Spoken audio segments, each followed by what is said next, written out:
சிறகடிக்க ஆசை அடுத்தது எப்படி போகுதுன்னு பார்ப்போம். இங்க விஜயாவுக்கு கெட்ட கனவு வருது.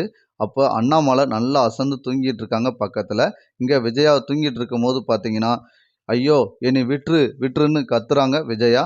"என்ன விஜயா திடீர்னு இப்படி கத்திக்கிட்டு இருக்க? எதுவும் கெட்ட கனவு கண்டியா?" அப்படின்னு அண்ணாமலை கேட்குறாங்க.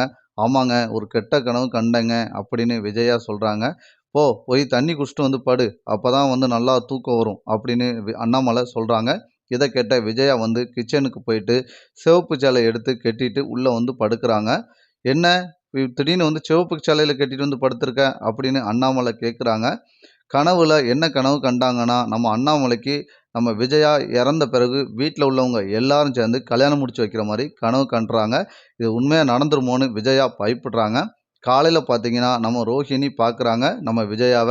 அப்ப பார்த்தீங்கன்னா, சிவப்பு சேலை கட்டிட்டு நம்ம விஜயா வாராங்க. "மனோஜ் இங்க பாத்தியா? சாமியார் சொன்ன வேலை இப்பதான் கொஞ்சம் கொஞ்சமா நடக்கு." "ஆமா ரோகிணி, நீ சொன்னது சரிதான். இப்பதான் அம்மா நம்புறாங்க. ஆனா இததான் நம்ம சாதகமா பண்ணிக்கணும். ஆன்டி மூல கொஞ்சம் கொஞ்சமா பயப்படுறாங்க. இத நமக்கு சாதகமா பயன்படுத்திக்கிட்டா தான் மனோஜ், நம்ம 2 பேத்தையும் பிரிக்க முடியாது." அப்படின்னு நம்ம ரோகிணி நம்ம மனோஜ்ட்ட சொல்றாங்க. இத கேட்ட மனோஜ், "ஆமா ரோகிணி, நீ சொல்றது சரி. எங்க அப்பா, அம்மா எப்படி பிரியாம இருக்காங்களோ, அதே மாரி நம்ம 2 பேரும் எப்போதும் பிரியக்கூடாது." அப்படின்னு நம்ம மனோஜ் சொல்றாரு.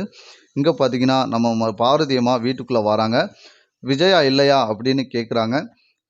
உள்ள ரூமுக்குள்ள தான் இருக்காங்க." அப்படின்னு முத்து சொல்றாரு. இங்க "என்ன பார்வதி? என்ன பையில பெரிய பேக்கா கொண்டு வந்திருக்க?" அப்படின்னு அண்ணாமலை கேட்குறாங்க. "இல்ல, இங்க ஒரு பிறந்த நாள் வீட்டுக்கு நாங்க போறோம். நானும் விஜயாவும்." "அப்பன்னா இதுக்குள்ள இவ்வளோ பெரிய கிஃப்ட்டா செய்ய போறீங்க?" அப்படின்னு கேட்குறாங்க. "கிஃப்ட் இல்ல, எங்களுக்கு 2 பேருக்கும் சாரி." அப்படின்ட்டு உள்ள போனா, அவங்க ஒரு மாடல் ட்ரெஸ் எடுத்து உடுத்திட்டு வராங்க 2 பேரும். பார்வதி அம்மாவும், நம்ம விஜயாவும். வீட்டுக்குள்ள எல்லாரும் பார்த்தோனே ஷாக் ஆகுறாங்க. "இது என்ன ஒரு அலங்கோலம்?" அப்படின்னு அண்ணாமலை கேட்குறாரு. பக்கத்துல இருக்க, "அம்மா, அம்மாவ பார்த்தியாப்பா? எவ்வளோ மாடலா இருக்காங்க. இவங்க சினிமாக்கு நடிக்க போனா சூப்பரா இருக்கும்." "ஏய் சும்மா இருடா. இதுலயாம்மா போறீங்க?"